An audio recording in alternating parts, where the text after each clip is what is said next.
쿠팡 대규모 개인정보 유출 사고와 관련해 쿠팡이 피해자 배상을 위한 보험을 최소 한도로만 가입해온 사실이 확인됐습니다.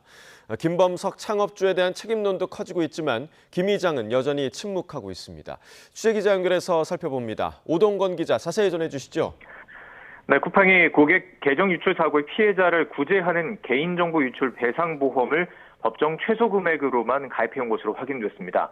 개인정보 유출 배상보험은 개인정보가 유출돼서 제3자에게 법적 손해배상 책임이 발생할 때 그 손해를 보상하는 보험입니다. 개인정보보호법에 따라서 일정 규모 이상 기업은 의무적으로 가입해야 하는 보험인데 전년도 매출액 10억 원 이상, 정보 주체 수가 10,000명 이상인 곳이 대상입니다. 쿠팡은 3,370만 명의 대규모 정보 유출 사고를 내고도 메리츠 화재 개인정보 유출 배상 책임 보험의 보장 한도 10억 원으로 가입돼 있던 것으로 알려졌습니다. 즉 이번 사고에서 쿠팡의 배상 책임이 인정돼도 보험을 통해 쿠팡이 보상받을 수 있는 최대 금액은 10억 원에 불과하다는 뜻입니다. 집단 소송 움직임도 커지는 가운데 사실상 보상 보험은 없는 것과 마찬가지인 셈입니다. 2,300만 명의 개인정보 유출 사고를 낸 SK텔레콤도 역시 이 보험의 보장 한도 10억 원인 것으로 알려지면서 근본적인 제도 보완이 필요하다는 목소리가 나오고 있습니다.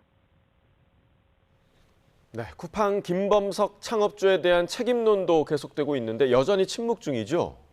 그렇습니다. 김범석 의장이 우리나라에서 공개석상의 모습을 드러낸 건 10년 전인 지난 2015년이 마지막이었습니다. 당시 로켓 배송 1주년을 맞아 기자간담회를 열었는데요. 직접 보시죠.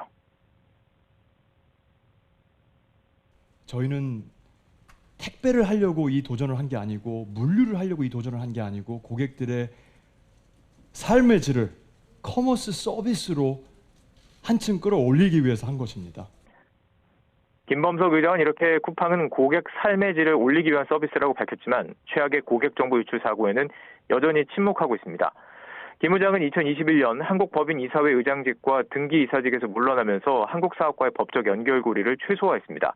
하지만 미 증권거래위원회에 공시한 올해 3분기 보고서에는 여전히 한국 사업의 최고 운영 의사 결정자로 미국 법인 최고 경영자를 기록하고 있습니다. 그러니까 김범석 의장이 우리나라 쿠팡을 포함해 최종 의사결정을 하고 있다는 내용이라 이번 사태의 책임을 피할 수 없다는 지적이 나오고 있습니다. 국회 과학기술정보방송통신위원회는 쿠팡 개인정보 유출 사태와 관련해 청문회를 개최할 예정인 가운데 김 의장을 증인으로 채택하고 정무위 소속 여야 의원들도 김 의장이 고발하는 방안까지 검토하고 있는 것으로 알려졌습니다. 지금까지 YTN 오동원입니다.